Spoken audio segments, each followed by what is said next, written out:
Shirt show. All right, let's go. Shirt show! Talking shirt! Shirt show! Talking shirt! Shirt show! Talking shirt! Shirt show! Talking shirt, man! All right! Episode 162 of Shirt Show. We're talking with Allen from 12ozCollective in Montana. Let's go! Hey there, cutie pie. Hey, boo. What's going on? Not a whole lot, man. It feels like forever. I don't know. When's the last time we did this? Like a year ago? Why does it feel that way? Wasn't it last week? No. We took a break last week. Yeah. 4th of July and everything. It was your birthday? Was. I'm 49 again. It's really great. It's awesome. Usually people say 29, but... Well, in my case, 49 sounds way better than... what it really is. But hey, check this out. I got a present from somebody named Christina. I don't know shit about fuck. Yeah. Perfect for the Ozarks. I know. And it's because we were saying, I don't know shit about shit recently because it's a little cleaner version of that. But, right. But what it is not like, I thought it was going to be a book, but what it is like a notebook. You know what I mean? So you can just write all the stuff you don't know about in there. Should be thicker than. Check them off one by one. I set you up. It should be thicker. I've never heard that before. It'd be thicker. Well, hey, big announcement. Our summer camp is full. Yeah. It filled up in a day and a half? Sold out? Something like that. Yeah. I'm super stoked. That's awesome. There's a lot of work to everybody who still. signed up. Yeah. Thank you. We can't wait to, there's somebody coming from Australia. I feel like I love our conversation when we saw that was happening. We were like, fuck, we need to roll out the red carpet for this person and take him out. Yeah. We got to step up our game. He needs a serious treatment because you're going to spend 20 something hours on a plane to come see our dumbasses, then we need to make it worth it, something, somehow, some way. So we'll make him the cream filling in our cookie sandwich hug. Perfect. I'm sure he'd love that. What else is going on, man? Oh, I don't even know where to begin. It's been a little while. Where did I go? Oh, I went to Florida. I went to NASA. That was pretty sweet. Went to Kennedy. I'm surprised they let you in at NASA. You would think that I got the VIP treatment. Yeah. They were like, you want to go on the next rocket? And I was like, heights and all. Yeah. Yeah. It was pretty sweet. And then got to go to Jared's bar restaurant. That was pretty awesome. Yeah. Jared? Oh, really? Yeah. Yeah. I didn't know this. Yeah, it's like a kind of like a speakeasy where you go into one restaurant and there's a door in the back, and then it's called Permanent Vacation. It was fucking super cool, dude. I was so pumped to be there. It was awesome. Jared's a baller. I know. I had no idea. You go in and it's super themed, tiki pirate something. There's shrunken heads on the wall and stuffed monkeys and shit. And you sit at the bar. Well, we sat at the bar and me and Christina were looking around. And we're like, what is fucking going on? It's everything's themed. And then all of a sudden, the lights are flickering and dim down. And there's a pirate yelling, walk the plank. And there's fucking cannonball shit. It was cool. It was awesome. Wow. Yeah. Nice. So thanks, Jared. And the food was top notch.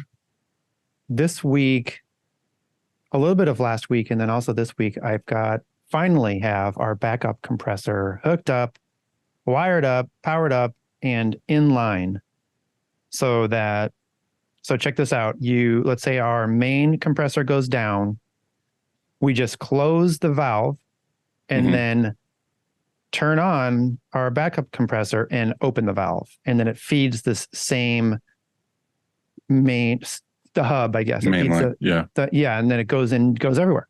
And so it's like half the power of our main compressor, but it will run our shop. We tested it. It will run our shop. It does work kind of hard. Like it really wouldn't be good to do that for a year or anything, but it could. Well, ideally you would just run like a press or two. You wouldn't have to run like everything. You wouldn't have to test it. But we could run everything if we had to. So that's it's just beautiful. And it looks pretty also. It's nice. Matches, it's the same brand. And so it looks really pretty over there. Just want to hang out over there a lot now. So there's that. We did that. And then also, our DTF we extended because we didn't have enough power up there because each machine needs like a dedicated 20 amp, And so we extended power a couple different circuits. And so, yeah, it's good to go over there. Nice. Like we are leveling up. You gotta get it pretty for the camp. I know we have like so much work. I think we said this before. When somebody's coming over to your house and you're like, "Oh shit, I actually have to clean," and so that's what we're doing a little bit of that kind of stuff. I'm excited. I'm excited. Putting stuff. I don't know what you like when I was a kid. If you had to clean your room, you push stuff under the bed and stuff like that. Yeah, so that's what we're doing here. We're just pushing it under the bed. There's like 5 storage units out back, just full of shit. Yeah. My kid was the worst with that. Like I say, clean your room. And because I'd go in there and literally there'd be cups and plates from like a week ago, just sitting there from, I made a Hot Pocket and had some milk. And then it just sits there for days. I'm like, what are you doing, man?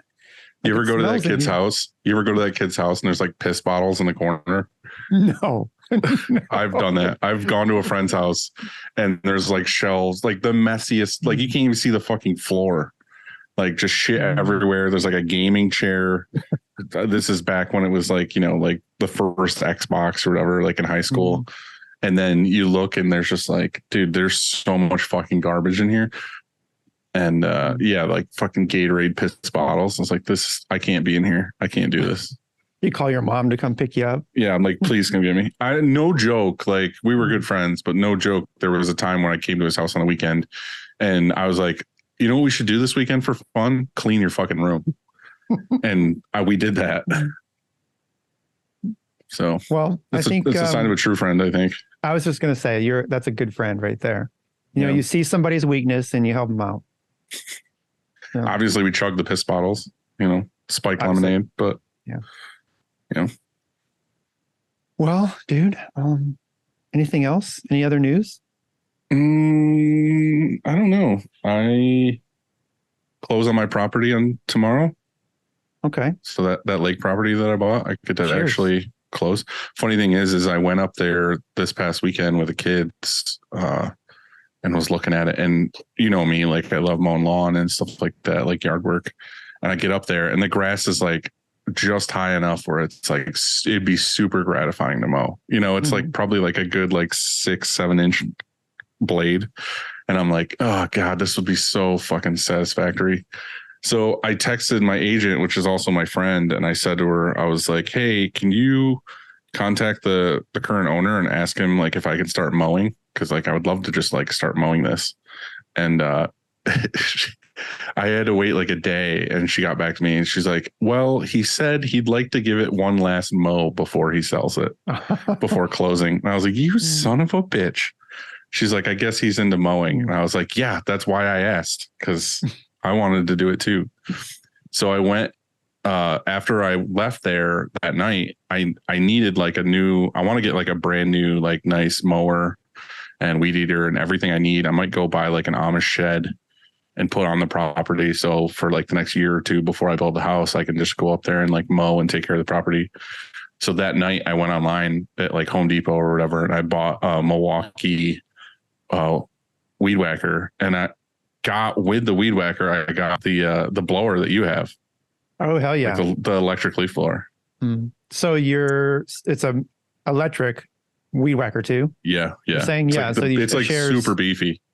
Yeah, shares the same battery. Good. Yeah, I like that.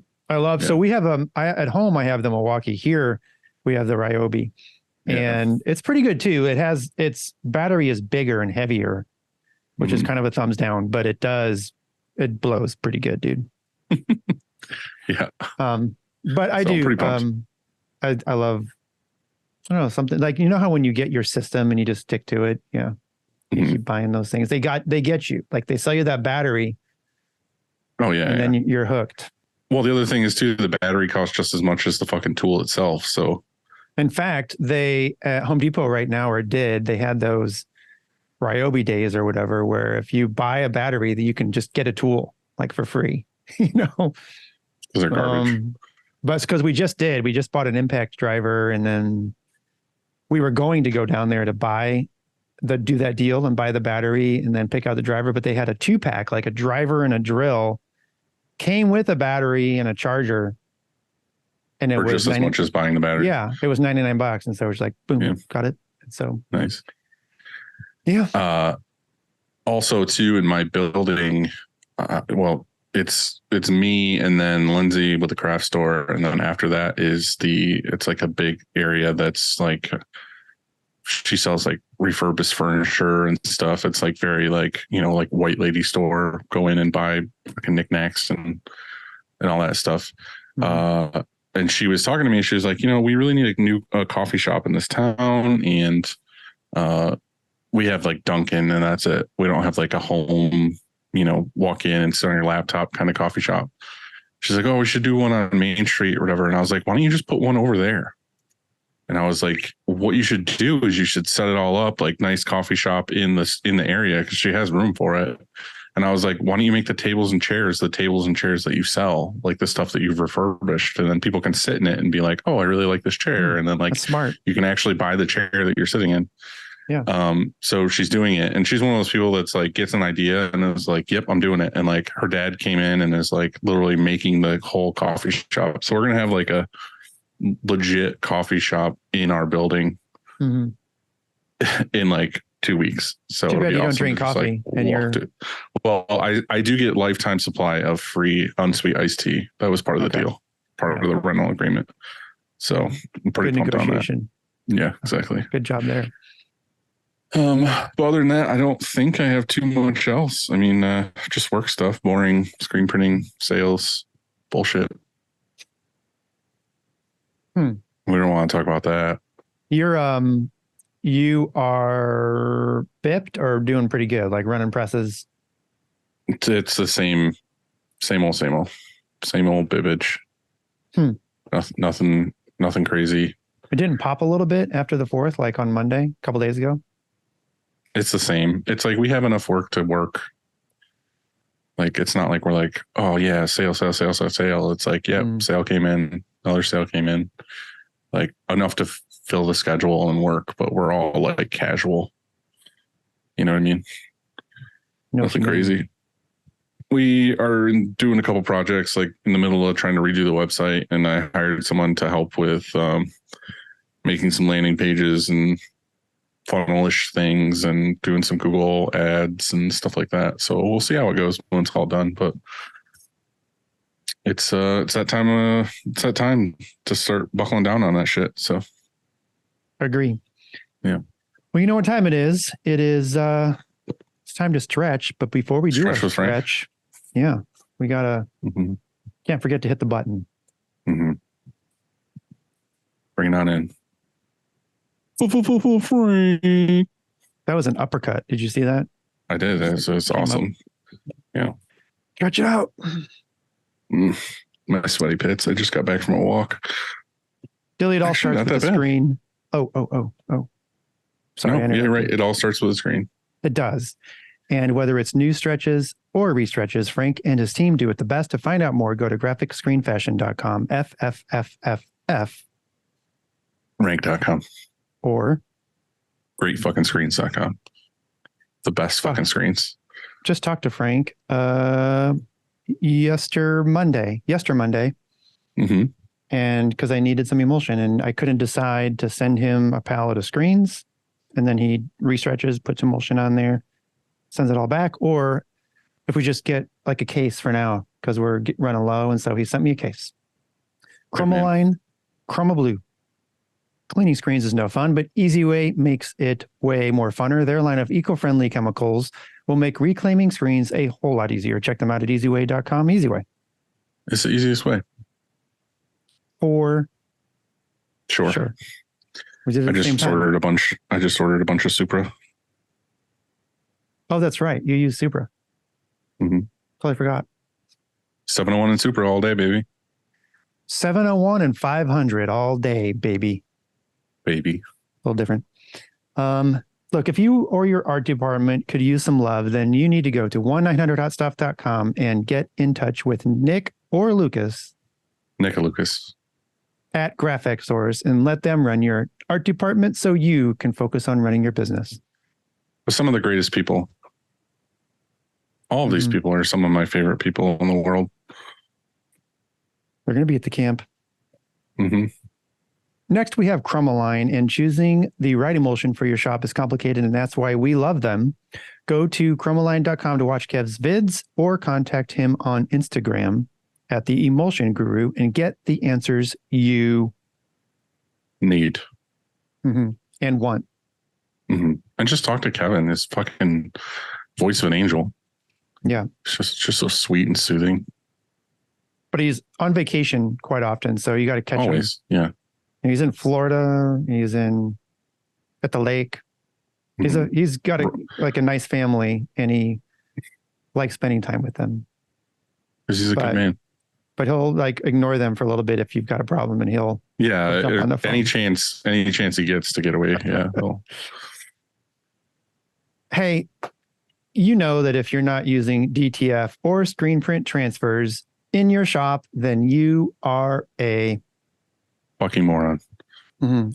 So we've partnered with Howard Custom Transfers to get you the transfer you need fast. Check them out at howardct.com. Yes. Use them daily, if not every other day, it seems like at this point. Mm-hmm. I think I saw them at Bella. Not sure. Yep. They're big shout out to the Print Girl Mafia. They are at Bella this week. It looks like it's an awesome time, awesome event, well put together. All the ladies are touring Bella, and I saw Howard was there. I saw Candy and them were there, so looks like a good time. Mm-hmm. But yeah, we did some Howard transfers this morning on tri-blend tees and then youth and toddler tees, and Bill was telling me that he couldn't tell the difference between the print that we did on those as a transfer and the screen print ones that we did the other day. Love it. There's just a lot of random sizes, so we ended up doing transfers on those instead of changing screens because it was like a 5-color or something. So here we go. He's here. What do we got today, bud? Today's guest is from beautiful Northwest Montana. He has an R&D focused shop called 12ozCollective. Please give a warm welcome to Mr. Allen Benedikt. Look at that. There he is. That's pretty close. What's up, dude? How are you? I'm great, thank you. How have you been? Pretty good. You got this Nice. like you're in a important conference room right now. We are actually in the conference room. I was doing it in my office, but there's just too much light coming from behind me. So we figured this, at least I'm not being drowned out by backlighting. Mm-hmm. You got the whole what is it? What's the Apple CEO guy there? You just need the turtleneck. You got the white background and everything. Yeah, it's ironic because every day I put on a black shirt, no graphics or anything like that, despite being in a place that produces graphics for everybody. I think we all do that to a degree. I mean, I have one on today, but I made it myself, so that kind of counts, right? Like it's my own thing. Yeah, but we all prefer to just order blanks and just wear blanks. My big problem with it is I don't want the dilemma of choosing which shirt, and then if your favorite shirt's dirty, so I don't know. Yeah. It becomes easy. I have a huge stack of black shirts that I run through and cycle through those. The best part about it too is we can just throw that stack away and reorder a fresh stack.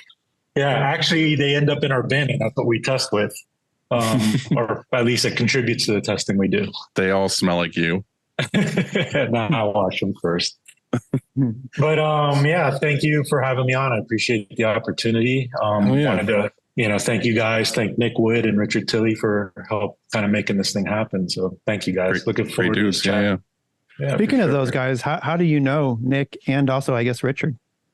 It's kind of funny. There's a lot of people that I've been kind of following from the sidelines for a long time. And then, you know, literally like watching their videos, reading tutorials and stuff from these guys. And then like slowly but surely, a lot of them be kind of contacting me on Instagram or through mutual acquaintances. And I've gotten to know quite a few of these guys. And it's kind of blows my mind. I mean, Brett from Printed Threads was up here recently, and Josh from Liquid, Ryan Moore was up here, and it's like, we were talking around dinner one night, and I'm like, man, like it blows my mind. We're actually up here in Montana, and we're all talking because it's like it wasn't long ago. I'm literally like freeze framing, rewinding, freeze framing again to try and figure out what these guys are doing, and so it's been really kind of a humbling experience to get to know guys like them. But specifically Richard, I think it was through Instagram, but he's also been out here a bunch of times. We're a ROQ showcase facility, and he's a certified tech. So he came in for a couple of installs. Nick, I believe we connected also off of Instagram, preceding ISS.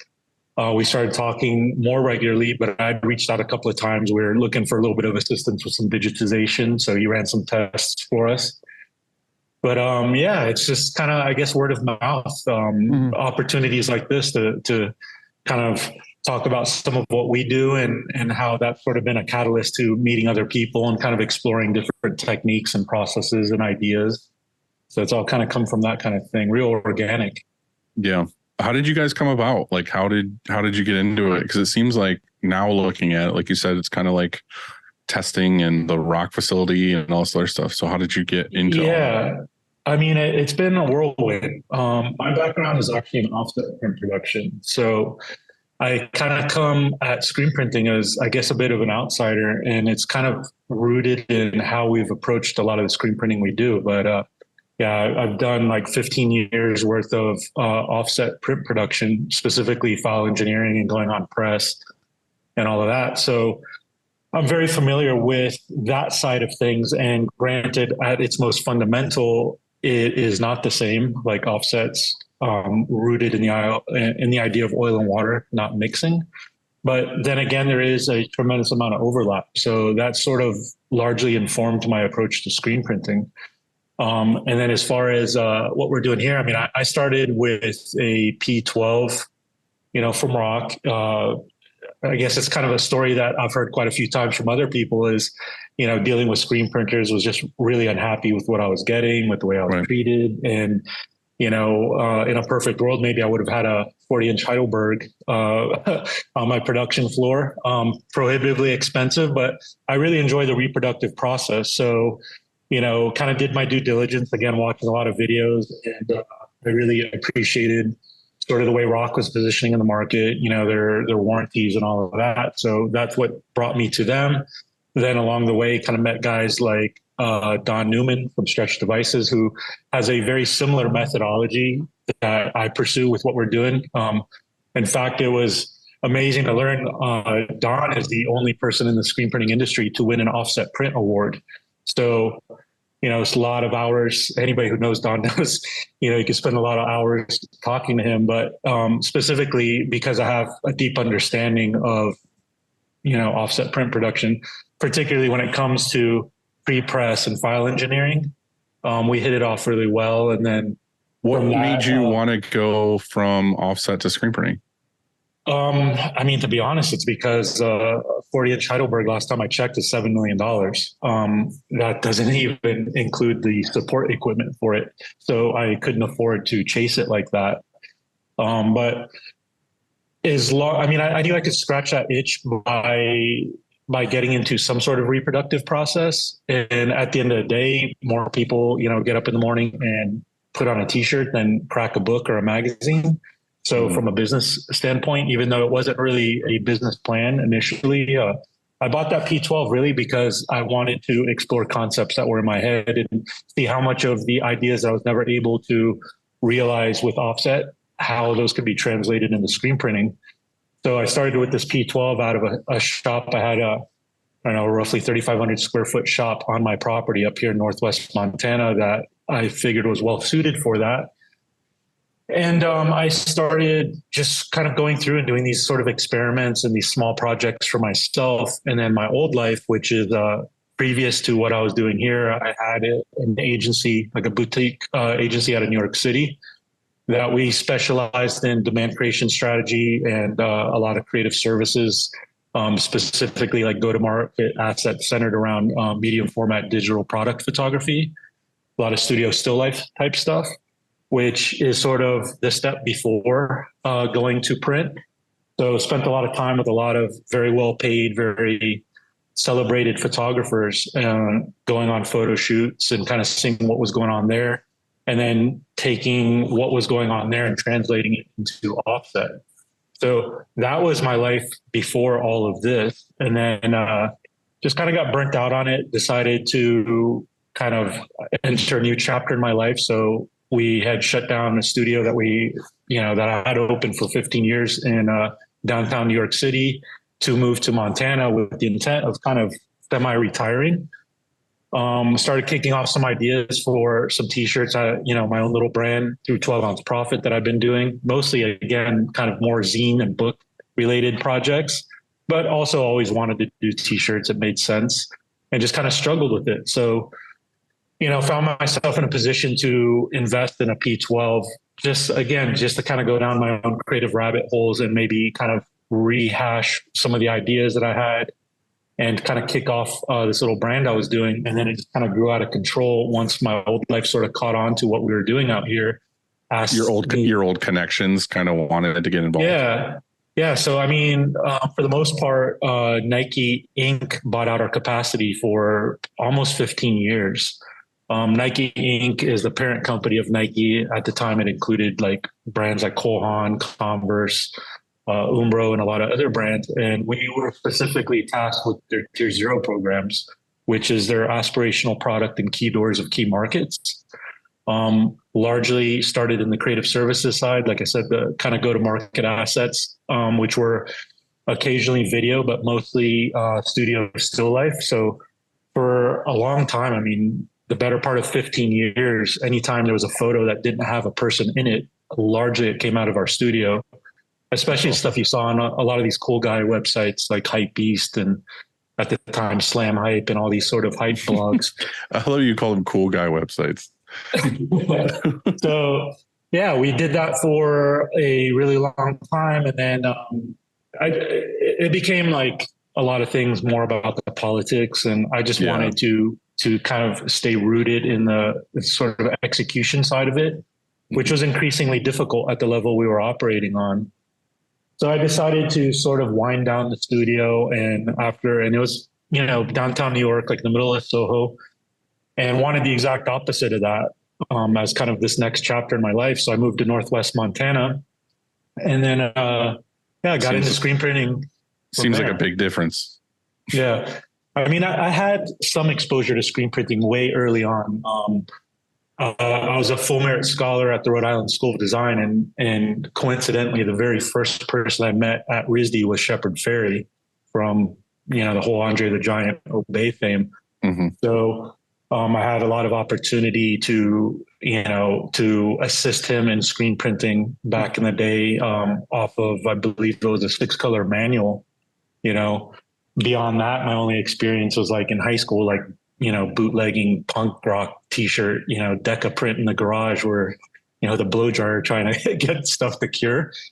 But yeah, I honestly, I don't have a lot of experience in other shops other than shops that I was either managing projects at or buying printing from. So I kind of came at this like with a completely clean slate, had again this P12, which, when I got it, it was like kind of unusual, I guess, for ROQ because I came with no background, it wasn't an existing business. I didn't have a manual that I had outgrown. I just jumped in with both feet into an auto and learned everything the hard way in a particularly difficult environment because where we're at, we're at, I think about 4,000 feet elevation, and we have winters that will dip down to -20, -30. And keeping, a consistent environment in this type of this type of place was really difficult. And I was so new to everything. I didn't know if, if our screens were not coming out correctly because of something we did, only to find out that the emulsion froze while being delivered to us, Mhm. So it was awesome and it was frustrating at the same time, but it gave me a real appreciation for the process, which ultimately is what drives my love for all of this, is the process anyways. Do you feel like it was easier to go? I mean, you said you kind of dabbled a little bit with a manual, but like, do you think it was easier to go right into auto and right into a shop that was kind of ready managed for that? Or well, my experience even with the manual, I mean, that was more than 15 years ago, and I can't say that there's enough experience that I even had a foundation to build from. It was me just helping Shepard out with the shirts that he was printing at the time, and it wasn't even a lot of that. It was making a little money on the side, maybe getting some credit at school while earning a degree. But I think what's nice was, did you have somebody that could like show you how to run everything? Like, did you have a tech or somebody that was like, hey, let's... No, not at all. Closest to that was Colin Huggins, which a lot of people know from screenprinting.com. Was kind of like a guru when it comes to printing. He was, early on introduced to me because when I bought my press, it was actually through Rynet. It was before ROQ had split off into its own entity. And so they connected me with Colin as kind of like my go-to guy if I had any questions. And Colin is definitely exceedingly knowledgeable and patient. And so I'd get on a call and be, like, hey man, what the hell is going on here? Like, why isn't this working? And just like beating my head against the wall. And fortunately, I didn't have the pressure of it being a business. Like, this was a hobby for me at that time. Yeah, and so I could really invest the time to figure it out and kind of, go down the rabbit hole, see what worked and what didn't work until we got it. And then it's sort of my tendency anyways to kind of question, even if someone's like, oh, this is how you do it. If it doesn't fully make sense, I'll be like, well, why can't you do it like this? And so I'd be constantly kind of pushing back on people that were trying to give me knowledge. But again, a lot of people were super patient with me. And then what I realized too, it's kind of a carryover from my experience with the agency, is kind of the better the tools are and the more specific the tools and how you're using them, the easier it sort of becomes in a weird way. So when we started ramping up the shop and making larger investments, it kind of, when I sort of turned this corner of going from like, oh, this is just a hobby to potentially it being a business. And it actually made the job much easier. So I guess an example of that will be, we were ripping films already with pretty good equipment from day one. We had an Epson, was it T3270, which is a great machine for, running your films, but, experiencing a lot of film stretch and trying to get things to register properly particularly on the larger prints was always a really difficult thing. And, right. Not kind of, there's all these dependencies, making sure that your screens are tensioned correctly. And then again, like in a particularly hostile environment that we were working within, with ambient humidity levels and temperature levels, it was super challenging. And then of course, coming from offset, where, on a 40-inch Heidelberg, we're talking about tolerances of 3/1000th of an inch. So really that first year of me screen printing was spent super frustrated, like, man, these halftones look so chunky because we're running at 45 LPI. So I'm continuously like trying to push higher and higher. Mm-hmm. And so that's kind of, again, been sort of an important part of what we are doing in the shop we have now, and why we've sort of positioned ourselves as more of an R&D facility that happens to do commercial printing than a true print shop. Just a couple of things. One is coming from, I've seen both. So I've seen people come from a manual graduating to an auto, and then I've seen people just, at our shop specifically, just go to an auto. And I know that it's easier coming from a manual going to auto because you understand some of the things that are happening, and you can, I think, diagnose and problem solve faster. Not to say that it can't be done, because there's guys here that have learned how to print a lot of t-shirts really well and never one time ever pulled a squeegee. And so it works both ways. The other observation I had is that I've never heard anybody describe our industry and what we do as reproductive, it sounded like almost like a doctor, like, hey, I work in reproductive industry. So like I'm reproducing these things. I think it's kind of cool. Like actually that's what we do. When you think about it, is we take an image and we make screens. And then once we approve that final, we reproduce it over and over. So I guess we are reproductive engineers or something. Yeah. So I like that word that you used. Yeah. I mean, like the sort of goal of what we are trying to do is first and foremost is sort of bridge the creative process with the production process. It's something that in my experience, even with offset, is a challenge because oftentimes you'll have, operators running machines that have no creative background at all. And oftentimes, I mean, these are guys that are probably just as comfortable working on a construction site as they are driving some of this equipment. So there's, in my experience, in my old life, a huge disconnect with that, particularly when you have a sort of inversion going the other way, where oftentimes designers don't understand production at all.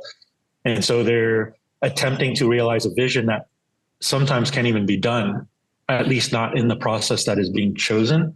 Right. So I've been really effective at bridging both those worlds because, again, sort of production has always really appealed to me. But, my education is in creative and I've spent a lot of time with creative teams, but my passion is production.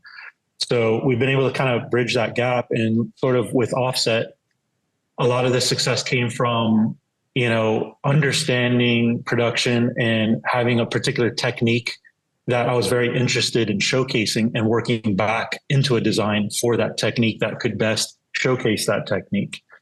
So with screen printing, it's sort of approached it that same way with, a lot of the clients, we're dealing with, I guess, I mean, we'll get deeper into it, but like a lot of our work is coming from, it's like professionally designed, like agency work for brands.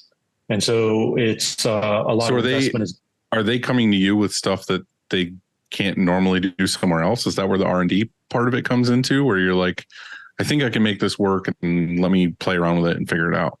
The R&D actually comes more from us. Like we're sort of driving that. Like, again, like when I set the shop up, like that was what sort of informed the direction of it. It's where my passion lies. And, I've promised myself that 30% of our capacity would always be set aside for R&D. Again, it kind of comes from a little bit of a lesson I learned with my experiences with Nike. Nike has this innovation kitchen where basically you have this team of people that they're only tasked with finding just the most amazing, like leading edge equipment they can get their hands on and how to push it beyond its original scope to develop all this cool stuff that then gets handed off to another team that builds a business model around it or figures out how to monetize all the cool stuff coming out of this like on-campus skunk works. So I sort of followed that as an example of what I wanted to do with a print shop is like, it's what I enjoy is going down these rabbit holes and these sort of figuring out, where that boundary is of possibility with production, with this reproductive process, and then doing all these experiments that we then share out that sort of, I guess, inspires some of the design direction for the artwork that we're receiving from these teams. I think that's super smart. Like just hearing you say that makes a lot of sense. If we had a team here that was like, okay, we have this market we could go for that not a lot of people are reaching, or there's a print style that we know kind of exists or could exist. Like what if we set aside, like you said, 20, 30% or something of a month and was like, let's figure this out. And then we can just have a whole marketing campaign to push that we have the capability to do this. So is that kind of what you guys are doing, is being like, well, let's figure out this process and market the shit out of it? Yeah. We don't necessarily market it. Like, in fact, we have no sales at all. I am fortunate to be in a position where even when we had our old agency in New York, I mean, we turned away more work than we accepted. We were very specific, and I've been, I've tried to maintain the discipline of like turning away work that I knew I couldn't knock out of the park. Like if I was arguably as good as the next guy, then I wouldn't take the job, because what I was looking to do was, I mean, at every step, sort of protect my reputation by doing stuff that would be very challenging for most people to do. and executing that successfully. So is 12 ounce Collective for you more like a hardcore passion project, where it's just this is what you're doing for you, but it also is creating money to keep it self-sustaining?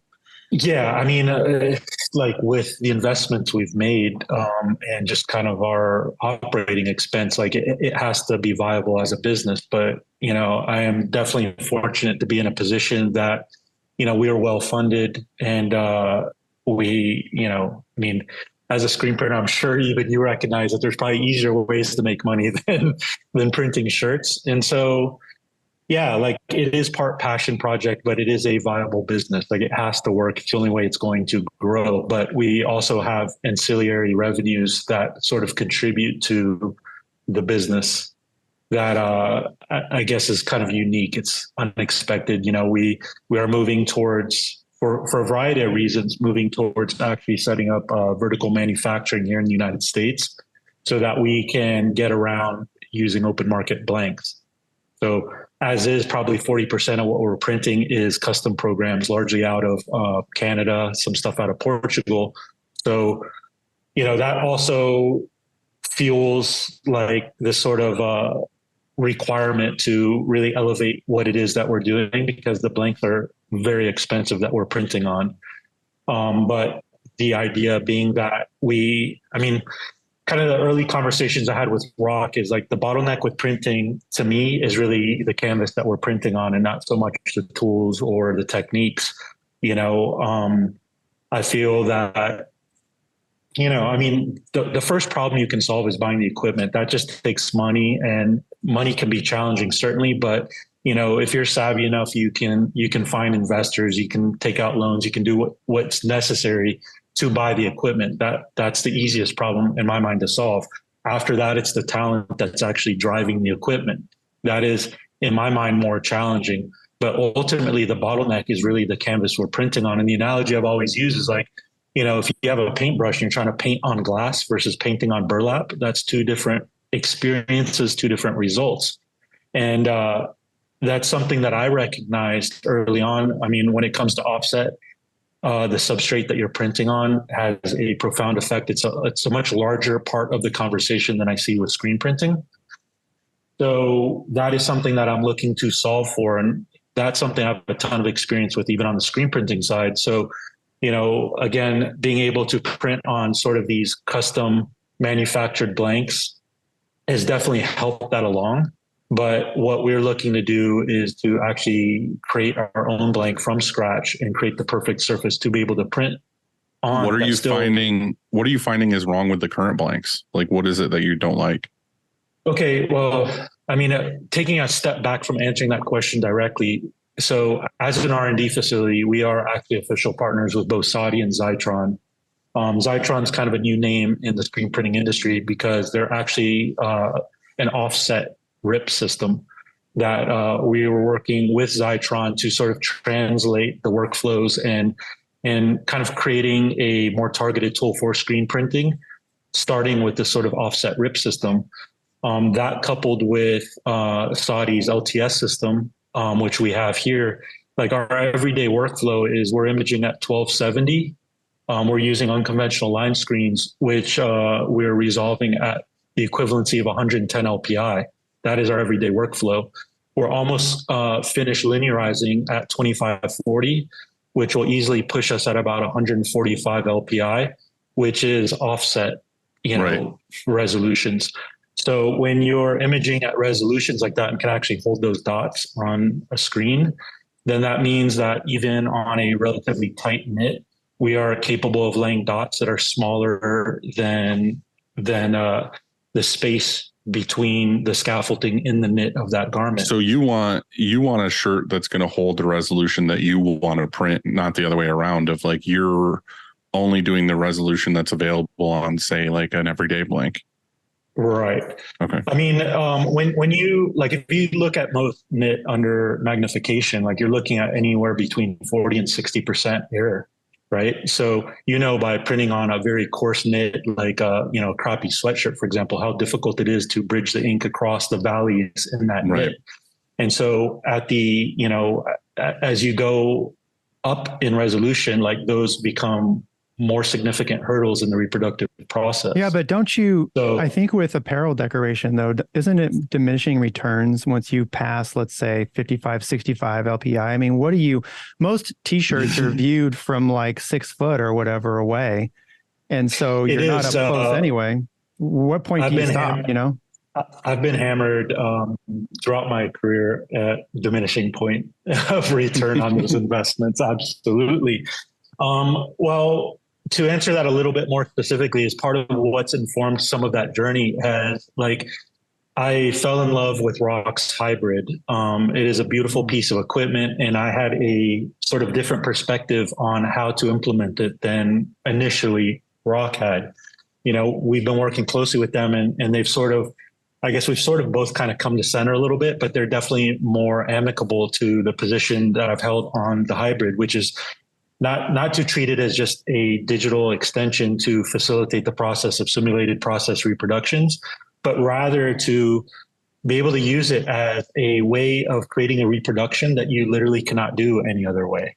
So, you know, there are obviously talking points like, oh, well, you can do digital at actual production speed, which is a difficult thing to do with direct to garment systems. But I am using it truly as a hybrid. Like my idea is, I'm very familiar with the color gamut in different color spaces, you know, whether it's CMYK or CMYK plus 2. So I can look at something, and I think most experienced screen printers can look at something and immediately identify it as being digital, not only because, it looks crisp, there's a lot of detail there, but also because you're limited to a very specific color gamut. You know, it gets a little bit perhaps more challenging to recognize that when you're talking about like, you know, hexachrome where you got CMYK plus 2, but even that you get used to seeing. So with what we wanted to do is I wanted to take a look at a color gamut of digital and figure out how we could punch way past that and then leverage what digital is best for while allowing the conventional side of screen printing to do what it does best. So the hybrid is capable of extreme resolution. So it was sort of the first challenge is like, okay, can we lay dots consistently using conventional screen printing that could be seamlessly integrated into a digital reproduction?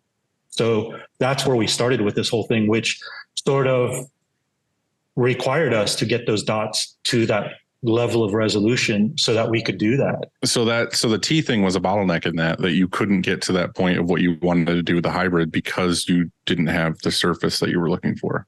It definitely. I mean, you know, most screen printers can attest to the fact that like oftentimes the fabric is a bottleneck to a good reproduction.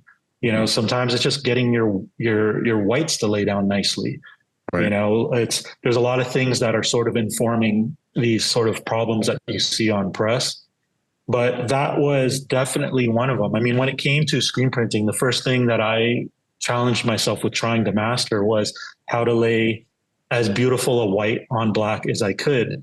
And it sounds dumb, but like when I'm buying screen printing from people, it's, you know, one of the things I was often disappointed with is like, man, why do you have to lay this big, thick layer of plastic down to get this white to be crisp on black, you know? And when I started to go down the rabbit holes trying to figure out what's what in that space, usually the conversation came down to like efficiencies, like, oh, how do you lay a one stroke white on black?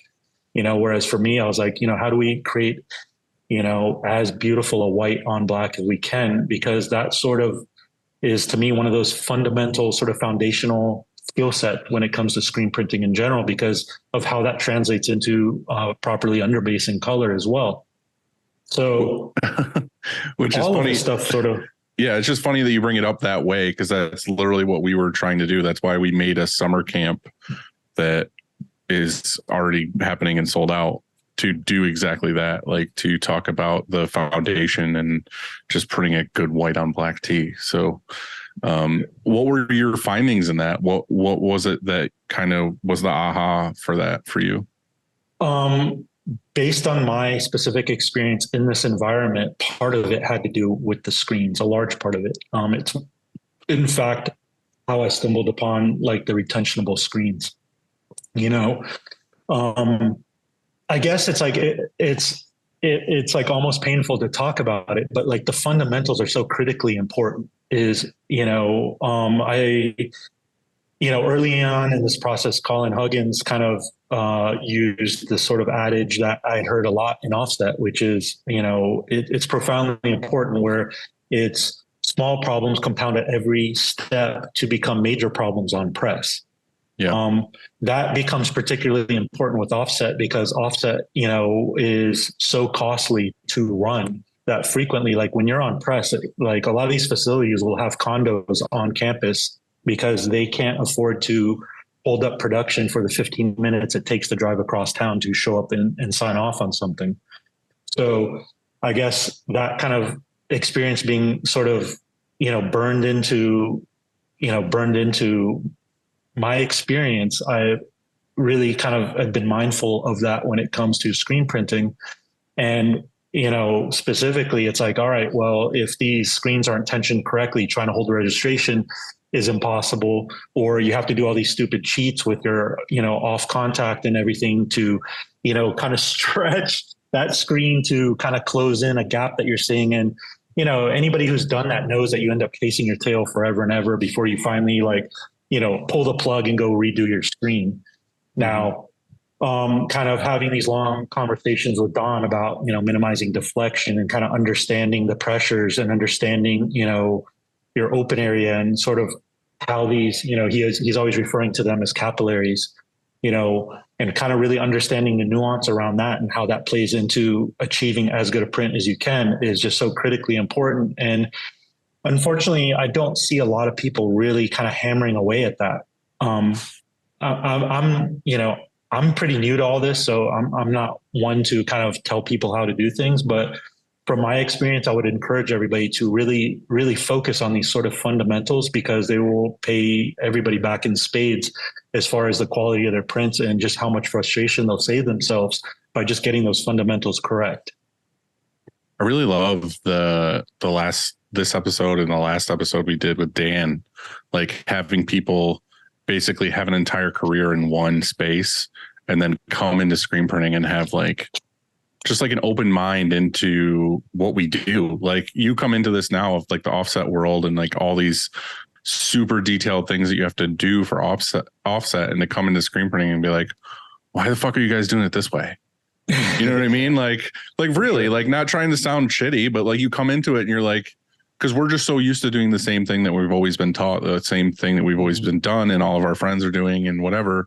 Yeah, some of us really nerd out and look into it, but to have an open mind coming from a different industry and come into this one, you're like, well, why can't I do it this way? And then you're trying to push it into something different or new. You know what I mean?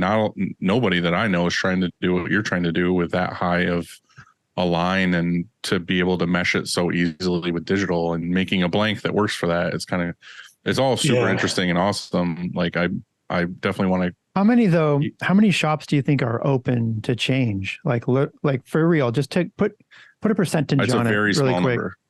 Because I think that's go ahead. I don't think that a lot of shops have been driven to change. I mean, I know that the industry has been hurting since COVID, but once we decided to make the investments to open up this shop, and turn this into a viable business and not just a hobby, a large part of the goal was to begin to disrupt in meaningful ways, to challenge the status quo and get people to think about this in a different way and trying to evolve people's way of looking and thinking about things forward. Mm-hmm. I think that, for better or worse, that shops like ours will, at least if we reach the goals that we have set for ourselves, we'll begin to put pressure on other shops. For that reason, it's kind of like I see so often, people in sort of our industry and offset just saying oh, well, it's good enough. The goal is to get this on press and off press as quickly as possible and just make sure that it's good enough. And, with what we're doing here is I'm trying to create product, again, stemming from what I did with Nike with their Tier 0 programs. I'm trying to create product that people cherish.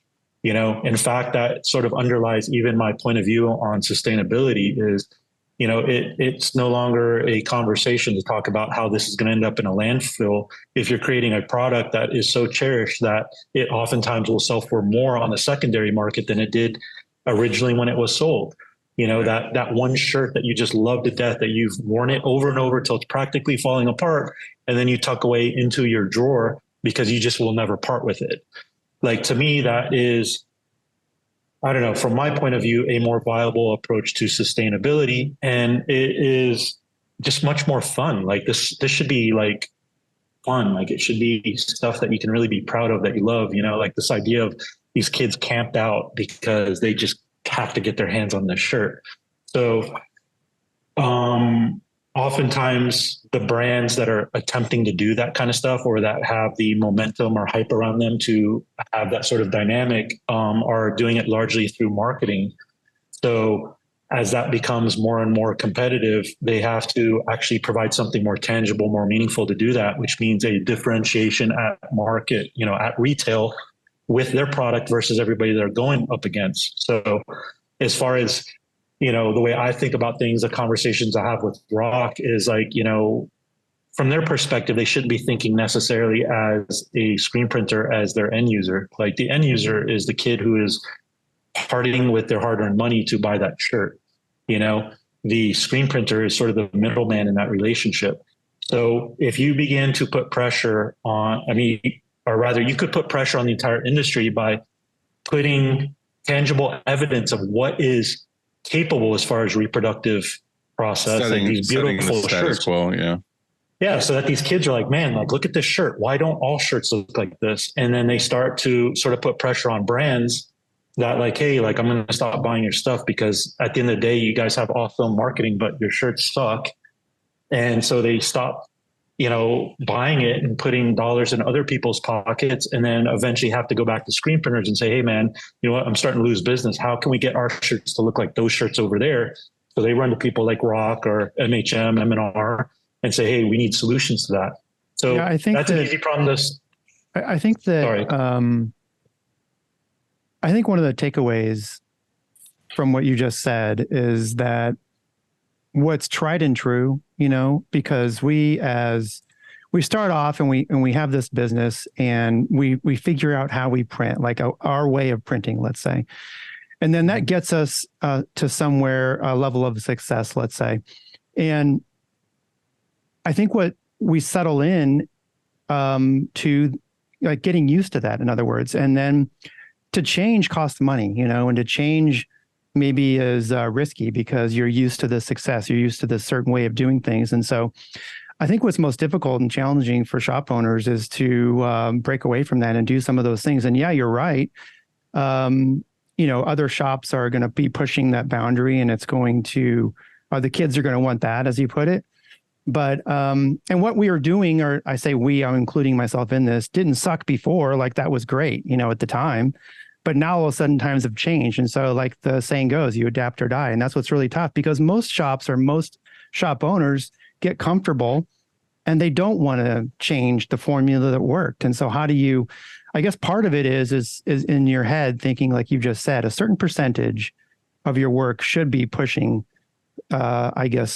yourself or your shop further. You should be learning always a certain percentage, because you can have that main part, like the entree part, let's say, of your dinner, of like, that's what you're, that's what you fill up on, and that keeps your business going. But then you have this little appetizer or whatever that you're working on that can turn into an entree, I suppose. You know what I mean? Does that make sense?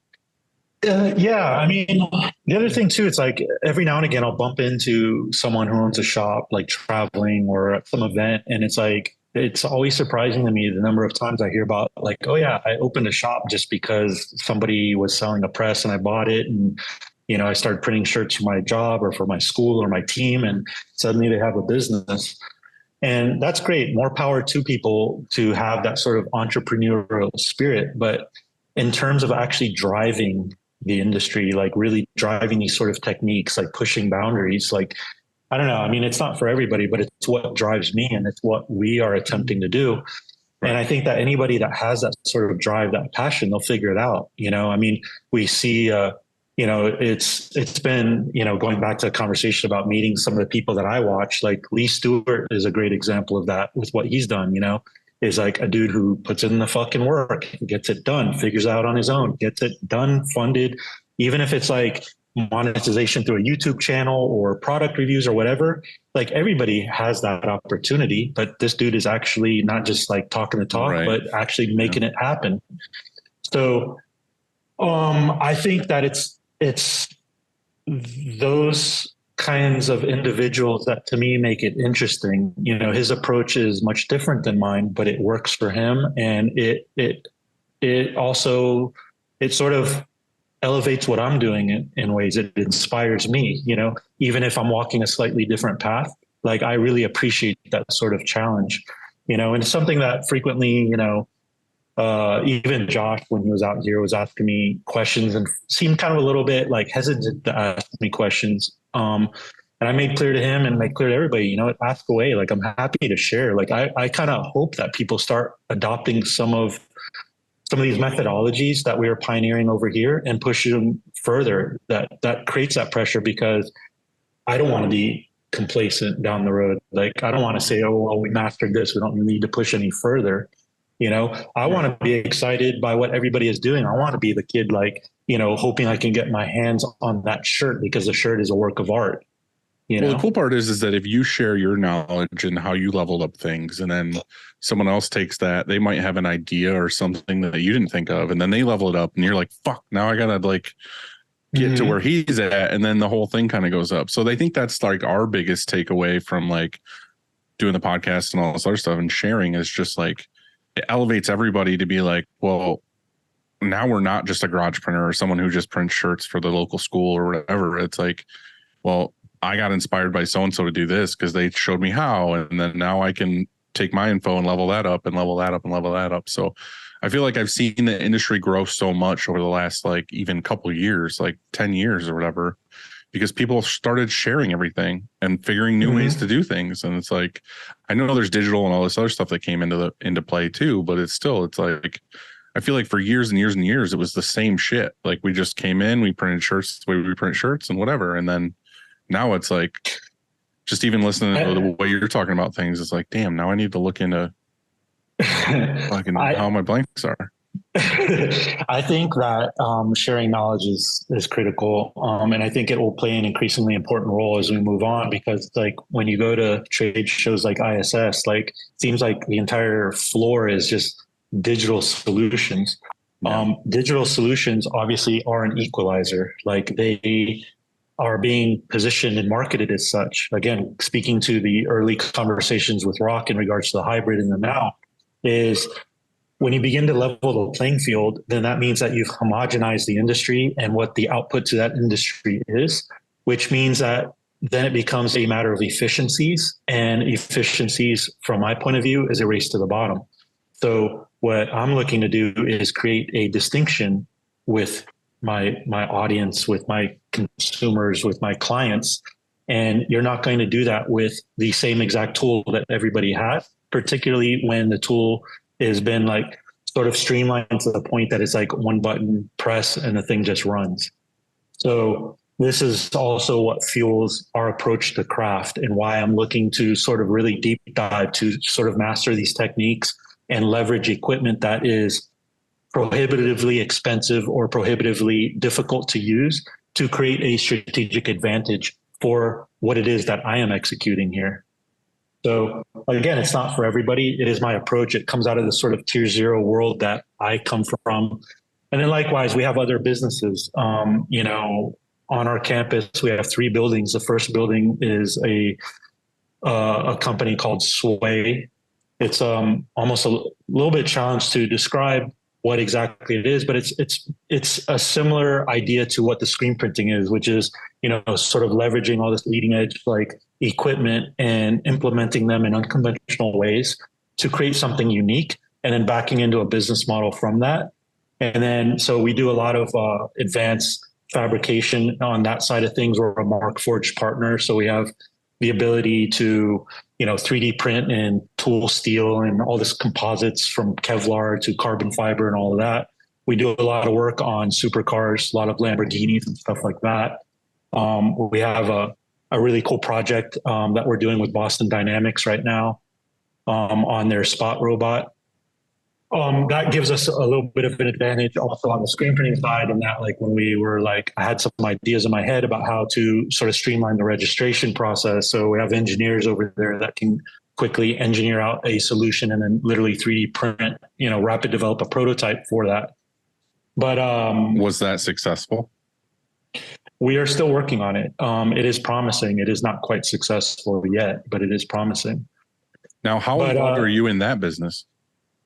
I am heavily involved on the second half of it, which is we are going to be spinning off a luxury outdoor brand that's rooted in a lot of these same ideas of advanced fabrication, manufacturing, materials, and just really kind of exploring these sort of technical rabbit holes and really kind of finding this sort of beautiful marriage of form and function to create something that is unique, and a reflection of where our heads are at, the fact that we're in Northwest Montana, but that business does have a large reflection, not just in the fact that granted, I could call up ROQ if we have a part go down and they'll next day air it, but it's much easier to take that part, get my engineer to scan it really quick and 3D print it. I could be like, make this, I need this part.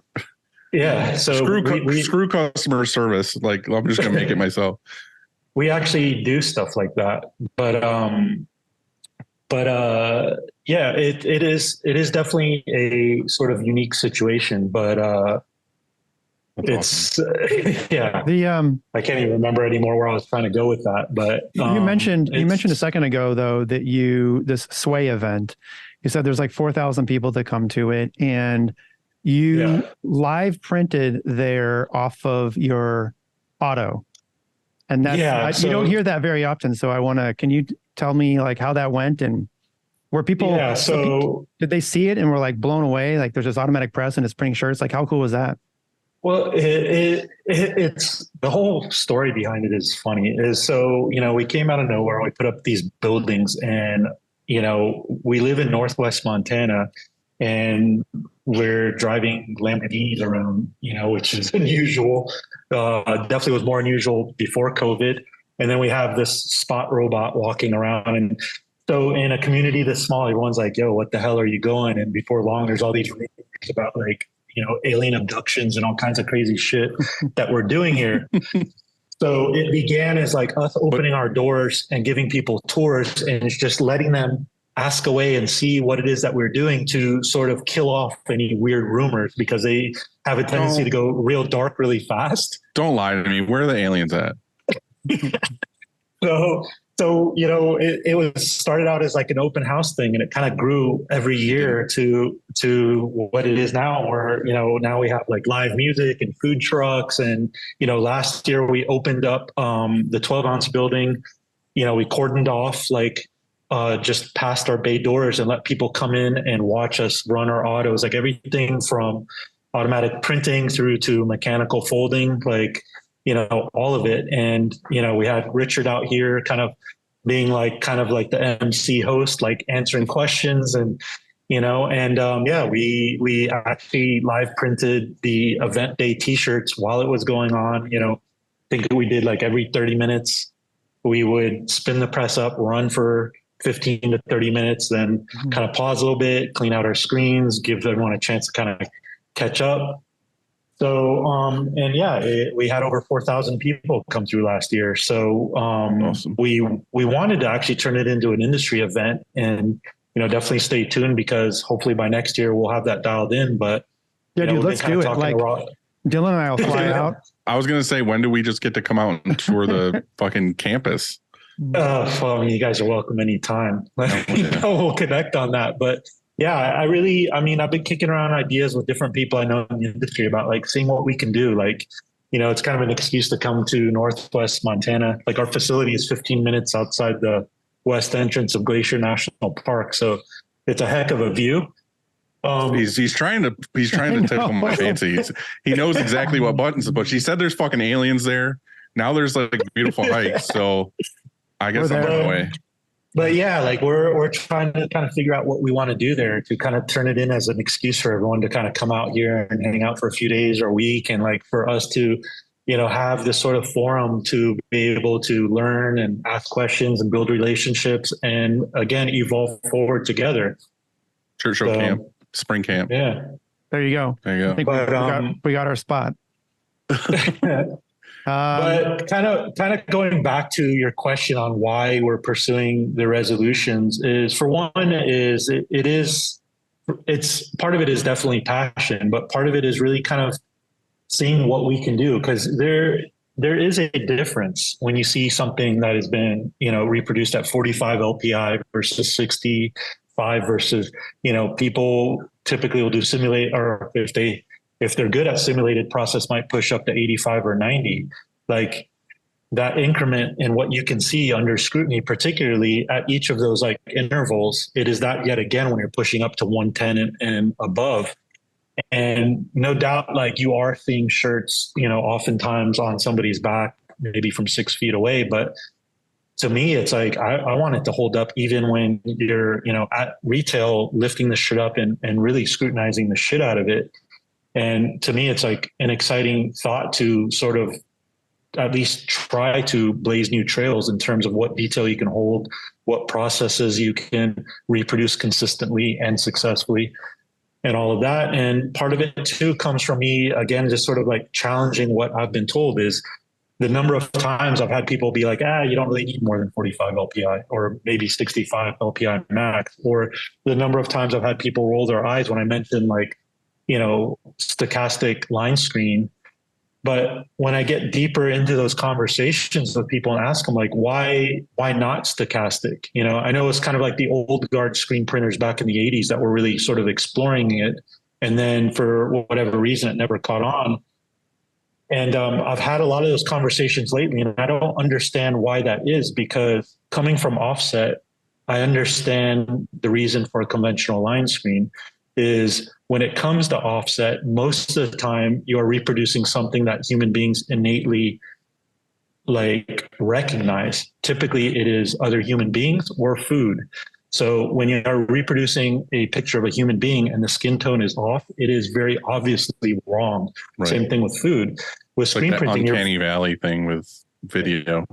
We're just pre-programmed for that. It's in our DNA. We have an instinct for that. We recognize human beings readily. Survival it's subconscious. Instinct, sure. For sure. With screen printing, we are rarely reproducing something that human beings recognize. It's usually a logo or a graphic, a character of some sort. And then when it comes to specifically simulated processes, obviously you're using a limited number of channels to try and reproduce a spectrum within a certain color gamut, right? When it comes to offset, the reason why you are using a conventional line screen is that you are laying dots, very specific angles to create rosettes. And it is the relationship between those dots and how they are interplaying that allows you to dial in color on press. That is specifically why conventional line screens were developed, and they were developed in the offset industry first and then adopted by screen printing. That need does not apply to screen printing 99.9% of the time. But even worse is that with screen printing, you have to deal with mesh interference. So essentially you have this sort of mechanical grid that you are trying to drive through another mechanical grid. So they are interfering with each other. So there is more, in my opinion, more reason to not use an unconventional line screen. And at the resolutions that we are imaging at, that became a very major problem that we proved out right away, despite the fact that the reason why digital uses unconventional line screens is the equivalent of stochastic. It is a continuous tone image, is for that reason as well. Is continuous tone looks more organic when it is not on a mechanical line screen. So there's a lot of reasons to not use it that I'm not sure, at least in the conversations I've had, that are fully understood. But at least by approaching it that way, it allowed us to mitigate the screen interference that allowed us to push the resolutions that we are. So, for those that really want to know some of the secret, behind the scenes stuff, that's a huge secret right there, is going with an unconventional line screen and seeing the way that resolves for a lot of mesh interference. And granted, that largely applies to simulated process specifically. But likewise, like if you're trying to not even simulate a process, say you're trying to do a reproduction of like an airbrush type graphic, once you apply those sort of dots of the airbrush through a mechanical line screen, it no longer looks organic, and it sort of breaks the illusion of an airbrush print, right? So that's one way of resolving that. You'd be surprised at how oftentimes in a graphic, it will actually look just so much more organic, so much more natural, and stand up more under scrutiny when you just make that simple change of going from a conventional line screen to an unconventional line screen. Dylan, I have a feeling you were right. He's got aliens there, and the problem is we're not. I'm waiting for this to happen, like one of these, and then it's because you know why he's printing it resolutions at 110 that we're not going to recognize it though. Like we won't know. That's the problem, that it's an alien. Right. His eyes are bigger. He's got those like. So we have this segment called Over Under, and I have 9 things here, and I say one of them, and you tell us if you think it's overrated, underrated, or properly rated. All right? Sure. Okay. First one we got is whipped cream. Whipped cream, overrated because I'm on this low carb thing right now. So okay, time out. So I don't know if you know this, but you can buy Ready Whip keto friendly, which is zero sugar. Oh yeah, zero sugar. We have it at our house right now because I couldn't believe it. I got it at Walmart of all places, and it is fantastic. I put it like on everything, even steaks. It doesn't matter. Everything.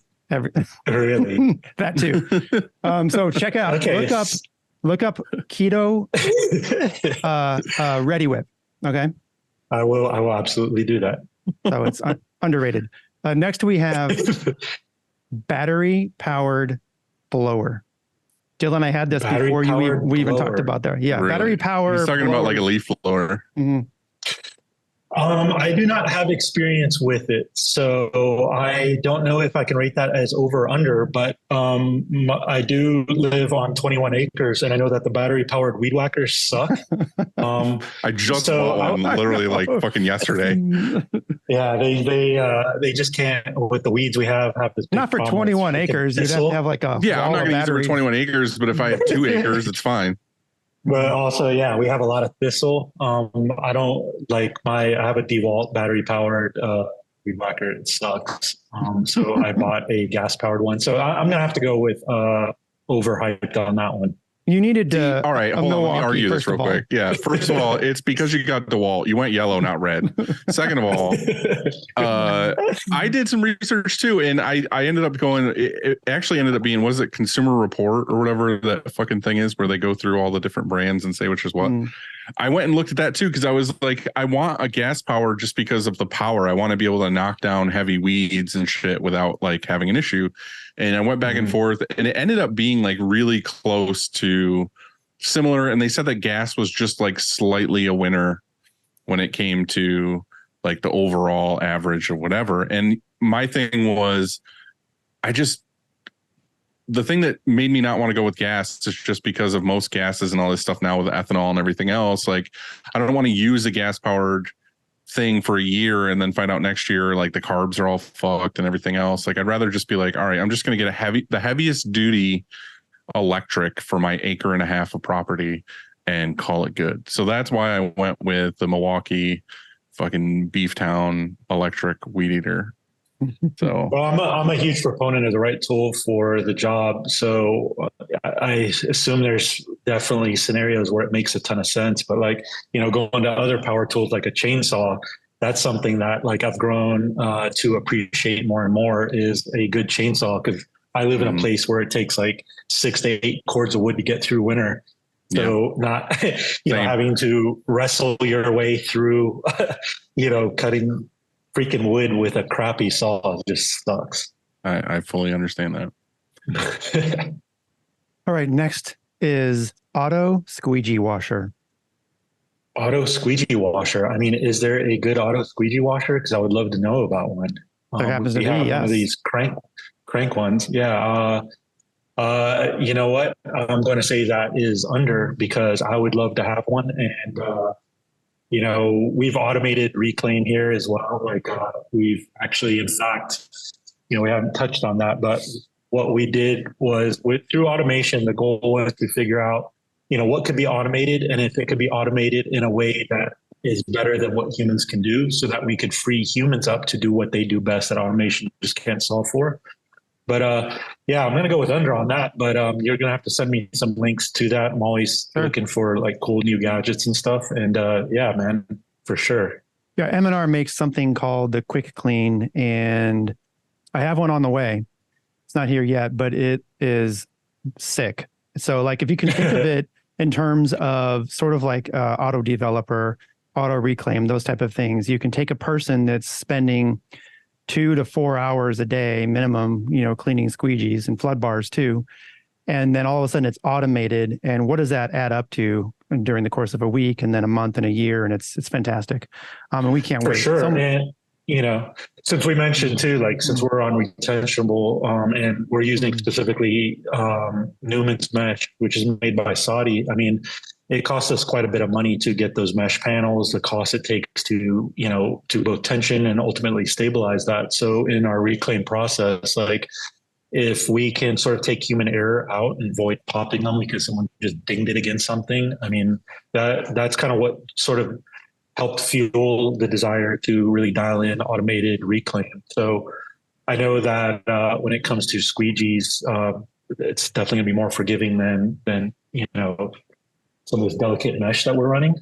But yeah, for sure. We're actually talking to Saudi right now about getting blade sharpeners. That's kind of like the next frontier, is going down different technical rabbit holes as far as power coating screens, and then really kind of going through and doing some really kind of deep dive understanding of deflection and how the squeegee blade plays into what it is that we're seeing on press. Right. I like that for sure, because I think about that kind of stuff all the time, the squeegee durometers. Next we have Conor McGregor. Conor McGregor. Well, yeah, I think the guy's talented. I'm going to have to go with him. I mean, I think he's earned what he's gotten. He's actually, his home gym is SPG, and I'm friends with the vice president of that organization. They have a couple of gyms out here. So maybe I'm biased, but yeah, I mean, the guy knows what he's doing, right? I'm going over. I got to give him credit for his mouth and his entertainment value and everything else. And he does have some talent, but he's a dick. And I'm an underdog rooting person. So anytime he fights anybody, I always want the other guy to just knock his fucking teeth in. So I can respect the lack of humility. I think that's an important quality that most people, there's always someone better, right? But the thing is his thing, and I just talked to somebody about that. Was it you, Andy, I was talking about this? Yeah, because I told you we started watching the documentary. The documentary, yeah. So I could be wrong in this, but I think his biggest thing, like his claim to with the UFC, was that he got it to where he got a percentage of the ticket sales for his fights. Like that was part of his contract. So that's why he's such a hype man or such an instigator when it comes to promoting his fights. And he's like making all this hype around him, is because he gets actual money from the pay-per-view. So I think that's why he's such a like in your face dickhead, is because he wants people to be like, I have to see this fight now. And then I could certainly see that, again, kind of hearkening to the demand creation stuff we were doing with Nike and kind of understanding. I mean, the way these guys are thinking about, their understanding of human behaviors and what drives certain behaviors to sort of pre-planned, sort of conclusions, kind of harnessing that. I wouldn't be surprised that the whole thing is theater that plays into his brand image, that he's monetized, obviously, to a very successful degree. So I respect him in that aspect of being a smart businessman in that, but he has also created himself as a villain, and I'm not that dude. Like I just always want to see him be turned into ground meat. So, he was at once upon a time the underdog, though. He was, because he came from nothing. Well, everybody is at some point. He talks. I'm a John Jones fan, so I'm not defending Connor. I'm just saying I started watching the documentary. It's pretty interesting. You should check it out. Yeah. Next, we have hybrid printing. I think it's underrated, but I think that there's a lot left to explore there. That's the reason why I think it's underrated. I think from let's save a couple of print heads and figure out how to do passable simulated process prints without, having that investment into craft. Like that is just way overrated, along with a lot of what I see in the digital space. So again, I don't mean to on every answer to kind of give you both sides of the coin, but I could argue That's that one all day because we talk about that regularly here and, with ROQ and with certain individuals, that are really kind of interested in the Saudi's LTS and the ROQ Hybrid. So yeah, I think it's underrated. I mean, we've gotten some really beautiful results off of it that I don't think we could have achieved any other way.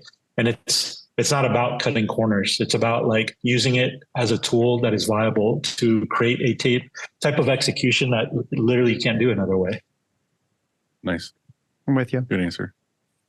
Joe and I just recently got a new cookware set. So next thing is cookware. Cookware. I Underrated. appreciate good cookware. Yeah, underrated. Absolutely. I generally cook on cast iron. Hell yeah. But see, he's lured me. Yeah, man. I appreciate, on our 21 acres, a lot of it is actually a mix of alfalfa and wild grass. And we have a share crop deal. So we have a local cattle rancher that we share crop with. So he comes in and harvests our hay, and our yield out of that is a half cow every season. So I, definitely, definitely have the good stuff. We hunt up here, and I think out of respect for taking that animal's life, making the most and really celebrating the meal that you're attaining out of that. So good cookware and ensuring you can deliver on a good meal, making the most out of it is important. I love a good cookware set. I can't add to that. Yep. Next is Xbox. Xbox. Not a Microsoft fan. Not an Xbox. In fact, I'm not really a gaming fan. I have a son who's super into PlayStation. I appreciate the tech and all that, but yeah, I'm not a gamer at all. So for me, it's kind of overrated. Although it is pretty fascinating to see where that industry has gone and to kind of see the numbers around it and how it largely eclipsed Hollywood, it's fascinating to me, but yeah, to me, it's overrated. I don't know. I don't really personally enjoy those types of escapes. I'd rather just kind of go out in my field and look at the mountain range and kind of clear my head that way than sit in front of a screen for any longer than I already have to do at work. Mm-hmm. So, I agree with that. I played a lot of games. I still do, but not anywhere near as I used to. But I think that's the thing is earlier in life, it was this was my way to escape. And then now later in life, I'm more I would really rather go on a hike or go in nature or do something like that or cook than to just sit down and do another screen all day because I just left that. So, although it is cool to see. I mean, I've been old enough, and I will date myself here, but from the original Atari 2600 and Activision and all that. Yeah. In fact, I still remember the original Pong when that was a console you bought. So to see them finally, after all these decades, to almost be at the point of delivering on this idea of an immersive reality is really amazing. I don't think it's quite there yet, but yeah, so I will continue to say that's overrated. And I think our biggest thing now, the only reason why I play is because it's something that is, I don't want to say team building, but I'm actually going to do it tonight where here at the shop, we have a really nice break room where we have 4 TVs and 4 Xboxes, and me and my friends that I work with here, we'll sit down and we'll play together and we'll have conversation and we'll talk and just have a good time, bonding and playing at the same time together on a team. And it has nothing to do with oh, let's do this fucking exercise. It's just we all want to play. We're going to get pizza and whatever. And just it's a good way to spend time with friends and murder. Community is important. Absolutely. And the gamer community is a strong one. Yeah. So definitely. Next. All right. Turmeric. Turmeric. My experience with turmeric are those golden lattes that my daughter turned me on to, I think last summer. They're tasty. I love them. I know that there's a bunch of health benefits to turmeric, I believe. So I would say underrated. I'm going to say that's why Andy put that in here, because he just started using turmeric. Yeah. Usually Andy's over and unders are because of something he just started using himself. Here we go. So there it is. Nice. Just what a is little it capsule. doing for you? It's like Viagra. Nice. Yeah. So, No. I mean, it's a whole other conversation, but like I've been on this sort of journey lately of cutting all the seed oils out of my life, cutting out sugar as much as possible. And in fact, I've challenged myself to try and eat pure, in that anything that has to list an ingredient, I just won't eat it. So like literally meat, vegetables, nothing that comes prepackaged or that. It's been challenging, particularly with my schedule, but yeah, so I can appreciate things like turmeric. I appreciate anybody that takes the time to kind of go down those sort of journeys towards self-improvement or improving their craft. So yeah, I will say underrated for sure. Yeah, I think it's underrated. I'm using it for its anti-inflammatory properties because I have a back injury and inflammation is most of the pain. And so if it helps even 1%, I'm with it. I'll take it every day. The last thing how long have you been on that? How long have you been on it? Only I got it at Costco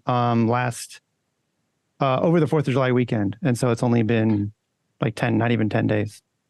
So I don't know. Been enough? Yeah. So have you, like, can you say that you've felt any different so far? Well, today I feel good, but the past 2 days I felt horrible, but I don't think it was because this is weird. This whole back thing has been a journey for like almost 8 months. I have on the first week of August, I have my first. I'm going down the shot road, so I'm going to get an injection because I tried. Like you kind of go through when you have a back injury, you go through different steps because surgery is the last resort, and so you try just time. You try physical therapy, which I do that, and then you diet is another thing. And so you just try all of these things. And I found myself this last week taking way too many non-steroidal anti-inflammatories, and it's just not very good for you. And so I got to go with the shot. And so I'm nervous about it, pretty scared because I don't like the idea of that. But I think it's better than, and also I just can't do it, man. I'm losing my mind. Pain's too much. Yeah. But enough about me and that. Last thing on here is production managers. Production managers. I'm going against convention, I believe, but underrated. We actually have 2 people on our production floor.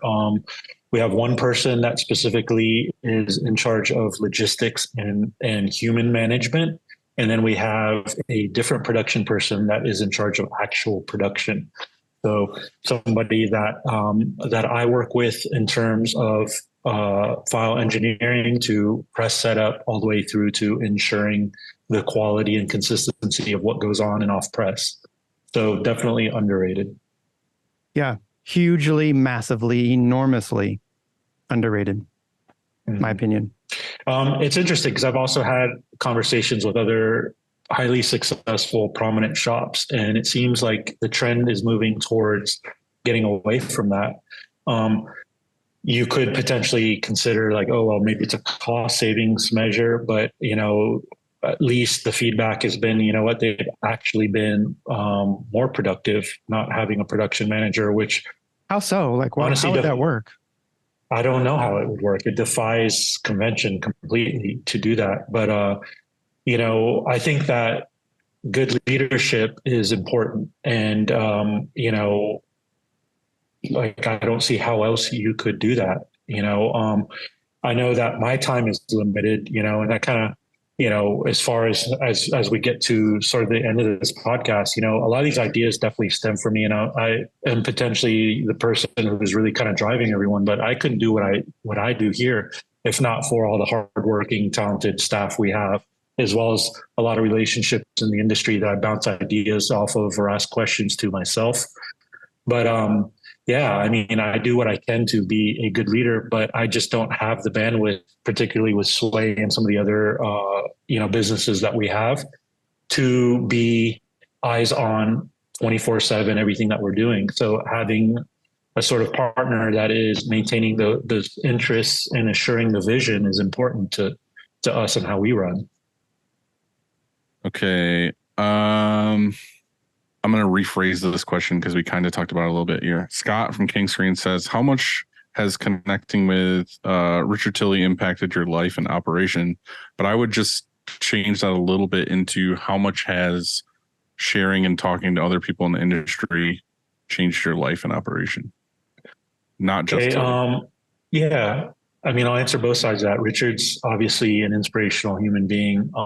I really appreciate people that are always just striving for improvement, trying to attain more, a higher level of whether it's craft, consciousness, health. So he's one of those, not only an individual that does that, but a proponent of it, which I greatly respect. But yeah, I think that community is really important. Like I said a little earlier, I think that, a lot of, I wouldn't even be able to fully quantify how much my conversations with people have influenced my thought process, even my technique on stuff. A lot of it is, stuff that I'm kind of making up as I go along. That's like rooted in my experience with Offset, but a lot of it is coming from the sort of conversations like we're having now without cameras rolling, where we're just sort of workshopping concepts and ideas and exploring, different approaches to things. It's hugely important, I think. So definitely take advantage, go to workshops, go to industry events, participate in the sort of discussion forums and different groups that are available to us online, engage. The only way that I think you can really truly succeed is, borrowing again from Lee Stewart, is put in the fucking work. I will append that with do your homework, make sure that you are driven, that you approach it with discipline and with intention. That is something that we discuss here a lot, is to be intentional about things. So yeah, definitely reach out to anyone and everyone and ensure that you also maintain the humility to recognize that little epiphany, that little tidbit of advice could come from anywhere. It's not necessarily some big industry heavyweight. I've learned some of my most profound lessons in the most unusual places that I would never expect. And if you lack that humility, you may potentially lose the opportunity to improve yourself by ignoring that bit of information coming from an unexpected place. Good answer. John from Logo Daddy says, shop looks incredible. Who does your social media and does it monetize for you? No one does our social media. I appreciate the kind words on that. We have not even started in on all of that. We are ramping up a sort of reconstitution of the creative agency we had back in New York in our middle building right now, largely for some of the brands internally that we have, as well as some of the client relationship stuff. And we are working diligently to put together a manageable strategy, and kind of workflow for that. We plan on rolling out a bunch of videos and stuff. To be entirely transparent, other than kind of getting to meet people from all over the world and building relationships, I am largely not a fan of social media. Kind of, again, sort of coming at it from the agency marketing point of view and seeing how manipulated the whole thing is.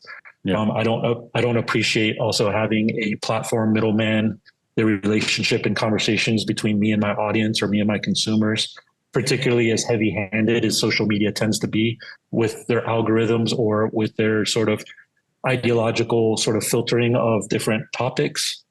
So I'm not a fan of that, but definitely stay tuned. We do plan on rolling out stuff. It'll probably be built around platforms that we can control. like on the Sway side, for example, we're going to release a book series. The first book is actually just wrapping up production now and releasing in the fall. And there will be some 12-ounce obvious influence in the continuation of that project. And maybe some other cool stuff too that is kind of more directly connected. Sweet. Joanne asks, what was your favorite toy and or game as a child? Oh, that's a good question. I mean, I grew up a huge Star Wars fan. Played with a lot of those toys. Loved Legos. I still kind of love Legos. Like it's kind of a good way to kind of just zone out. Like, you know, kind of They have a lot of kids Legos. They have a lot of adult Legos now. They do. Like, yeah, I mean, anything that like requires imagination and just like you know, that sort of tactile manipulation, like I appreciate that growing up and now I appreciate that versus kind of people glued to screens. Yeah. Well, do you have anything else you want to add, or do you have any questions for us before we wrap up? Yeah, I mean, like I said, I'm humbled that you guys gave me this opportunity. I know that, that Nick and Richard kind of, you know, advocated on my behalf, but like what drove you guys? Like, how did I even get on your guys' radar? Because, you know, like I said, we haven't really started beating our drum on social media or anything like that. And it's constantly like, I'm blown away by people noticing what we are doing out here. So how did that come about? Yeah, we were on a group text with Mr. Nick Wood, and he's like, hey, like, yo, you've got to have this guy on. He's doing some crazy shit out there. And coincidentally, Richard Tilley that same week texted us and said, hey, you know, you've got to look at 12 ounce. This guy's doing some amazing things. And so we said, well, okay, two people that we know and love recommended you, then we got to try and set something up. And so there we go. Right. And then we started looking into it and was like, I think I've seen it before, but like just looking into what you guys are doing. And it's like, all right, hell yeah, let's talk about it. And I'm really glad we did, because you got a lot going on, man. And you got some really great ideas. I'd love to talk more or meet up or come out for sure shit or something. We got to do something. Yeah, absolutely. You guys are obviously welcome. You know, anybody reach out. We are pretty open about, you know, giving tours and talking to people. I love meeting people. Yeah, I mean, thank you for this opportunity. I'm humbled that you guys noticed, because I feel like we've hardly scratched the surface of the ideas I have in my head, and kind of putting those into some sort of reality, some sort of tangible evidence of these ideas. So the fact that people are already taking note is crazy to me. So thank you. I'm excited to follow along and see what you guys are doing. Yeah, same. Cool. Yeah. Awesome. Well, thanks, dude. Appreciate you coming on. Enjoy the rest of your day, and see you later. Absolutely. Thank you. All right. Later.